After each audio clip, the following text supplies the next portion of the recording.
Tell the truth. What?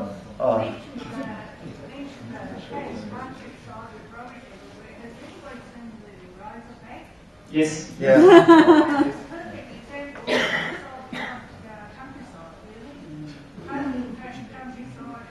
With wild, crazy pigs. Yep, killer pigs. Right. But you're suggesting that has something to do with the ethos of cyberpunk? I'm not sure what the suggestion is that you're putting to us, or what your question is. It has this rattling food factory where supposedly pigs and other things are processed in their meat, and there's a suggestion of cannibalism as well. And the factory is this arch-powerful rotting factory that's still in operation. It's a combination of horror and rural horror and a few other things. I'm now having visions of sort of hordes of psychopathic, axe-wielding punks riding giant mutant razorback hogs. Sort of like the Golden Border, only much smellier. Maybe we could do a collaborative novel right now. Now look, I still think there was someone who had their hand up very earlier on, and I'd like to... It was you, was it? Okay. Do you think cyberpunk functions as a bit of a metaphor for us to describe our relationship to technology and how we trust that we sort of refuse our? Does cyberpunk act as a metaphor for our relationship with technology? Was the kind of question. Have I done justice to it, or do you want to say more? Well, we don't need to plug computers into our heads anymore. We store our memories on flash drives. We communicate telepathically over phones, kind of thing. It doesn't have to be planned. But it's still like our... Yeah. It also represents the first real uptake of sociological SF into the mainstream of SF. I suppose with somewhat dull but worthy sociological tracks you sort of got some of during the 70s. Cyberpunk actually applies it to conditions people live in, I think. If that makes sense. Yeah. As the technology progresses, so we have to change our goalposts and our metaphors. And I guess that's why we view cyberpunk as that set point in time, because technology has changed. Oh. I was just going to ask if Charlie considered the first few chapters of Accelerando cyberpunk. I sort of wrote a note to myself when I was writing them saying, now that cyberpunk is definitively dead and buried, can we just assimilate everything that was useful about it and move on to the next thing? Because to that extent... Well, I think that really is a big question for us. Are we in the process of absorbing whatever was useful, and are we moving on to the next thing? Oh, yeah. I think we already have. Yeah. We just don't know what to call it. Yeah. Neil Stephenson certainly thought cyberpunk was dead in that wonderful bit in The Diamond Age, where he sets up this cyberpunk protagonist, this psychopathic punk with mirror shades, and then kills him into his head and rolls his, and then just has him casually executed by a local magistrate. And so, Greg Egan is not a cyberpunk writer. Do we all agree with that? But he has absorbed a lot from that era in the early 80s or whatever. That would be one example. It's more of a transhuman writer. Is that typical of what's going on at the cutting edge of science fiction now? I think one of the things that's happened at the cutting edge of science fiction is you have science fiction writers who have degrees in computer science now, and not just people who are looking at the shiny ads from Apple. Or working on a typewriter like Gibson was. I don't know if any of you have read the new novella by Ted Chiang called The Life Cycle of Software Objects. It's a masterful 100-page long example of telling, not showing, that works surprisingly well. Reading it, this is the sort of work of science fiction that can be critiqued by computer scientists, but they won't find it easy to pick holes in. No, I haven't read that story. He's a very impressive writer. Very, very rigorous, as it seems at least the surface created seems like it's very rigorous. The next one latest. What about the notion of the city as a character? Yeah. That's a great notion, I love it. Excellent. What about it? Well, that's often said of science fiction environments generally. The Empire as a character, the futuristic world as a character. What do you want us to sort of address about it? Are some cities more cyberpunk than others? So what makes a cyberpunk city? Well, John Shirley's early novel, City Come A-Walking, which Los Angeles is a character. Literally, yeah. Literally. That's one example. But yeah, actually, City as a character goes back before Cyberpunk a long way before. It goes back to the noirish pulp thriller writers, Raymond Chandler, for example. To some extent, if literature is a reflection of human concerns and stories about humanity, then those of us who live in cities will write stories set in cities, and the city itself as an environment influences the story. So yeah, city as character is pretty much inseparable from any story written for an urban audience. Gotham City's a character, surely. Yeah. Yeah. The cities in flight are characters. Perdido Street Station. Oh, absolutely. Yeah. Amazing. I mean, steampunk is often the flavour is very strong of the city as character. And I mean, Dickens's city. You do an excellent one. Pretty clear that Cyberpunk is dead. And what's killed it, and what does that say about our society?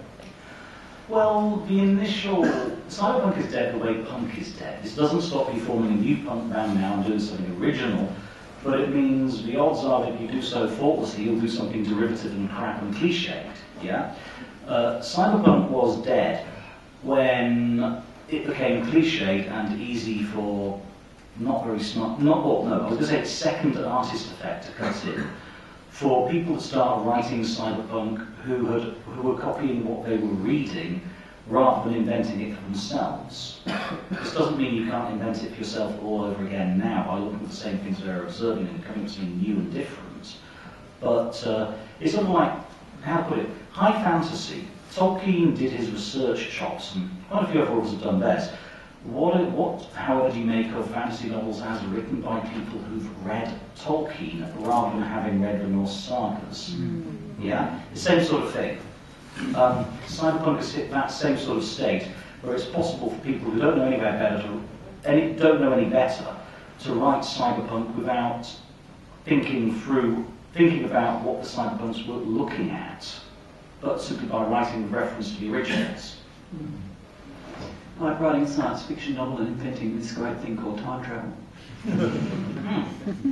Or worse, by just taking off-the-shelf trappings. Cyberpunk novel protagonist has a black leather jacket and mirror shades. Check. That's Neil Gaiman, right?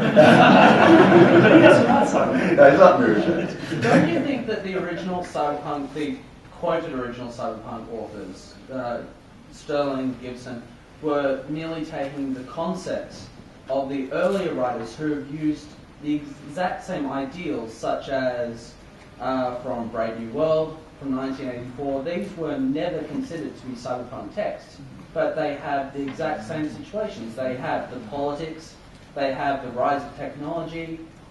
But they don't have the same aesthetic, I wouldn't think.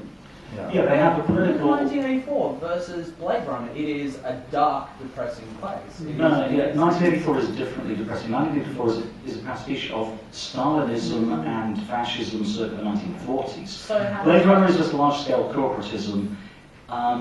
It's not somewhere where the secret police are breathing down your neck. So how is that any different, though? Because corporatism is in itself a political manifestation. Well, now, we've just gone from one fascism to another fascism. If a bunch of stormtroopers walked through the door just now, I just go, corporatism is dead, we now have a new fascism. But there's a critic online, Rich Kuchelski, who actually pointed out that cyberpunk in some ways is extremely optimistic about government. He says the kind of attitude towards government that you see in earlier cyberpunk texts, it's not tenable today. It would have looked insane that a government could have, taken full control of a society. And now that I'm not sure about full control, but it seems a little bit less untenable if you've been watching the States. I think it all really depends on which text you're going through and how you rise your definition of cyberpunk. You can go as the politics and the aesthetic. That's definitely one manifestation. You can grab a huge swathe of text, which has gone exactly that, or you can go, this is a future where technology has taken over as a future shock one that is another. Actually, if you want the intersection between 1984 and Cyberpunk, you're not looking at the right authors, you'll look at K.W. Jeter and Dr. Adder. Yep. Which was impossible to sell for 7 years after he wrote it and came out shortly after Neuromancer. But there's such wonderful innovations of the CIA death camps and the CIA assassination rifle with 2 triggers and 12 gun sights for the committee. For wiping out enemies instead. That's the thing, it's like I said before, it could have been the Cyberpunk. Yeah, it can be interpreted as this time. Okay, thank you. First, Charles, I love your shirt. I wanted to ask, kind of as a follow-up to one question back, would you categorize your laundry stories as Cthulhu punk? And if so, could you give us a précis of exactly what Cthulhu punk is without destroying our minds? They're not Cthulhu punk, they are traditional British spy thrillers set during the Lovecraftian singularity.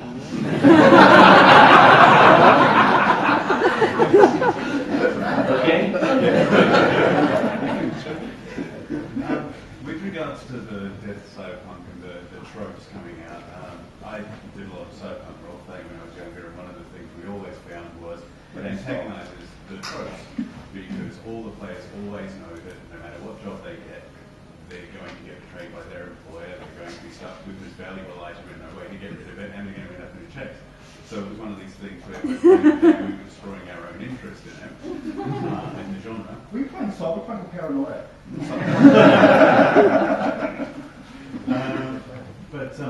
So first up, it's how much effect does sort of secondary media have on the genre born out of writing? And second up, does that give you any concerns for laundry role-playing?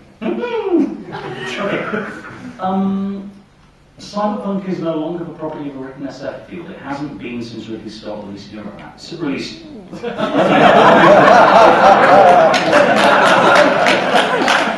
want to see that movie.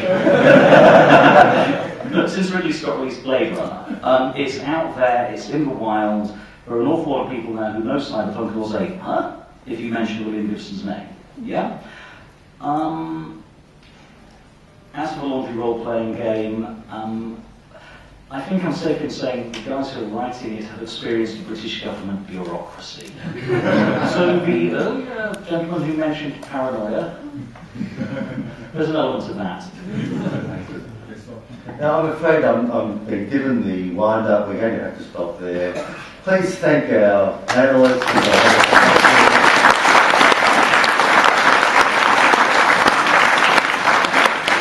Thank you, audience, for your enthusiasm and participation. You're great, and we'll end there. Thank you.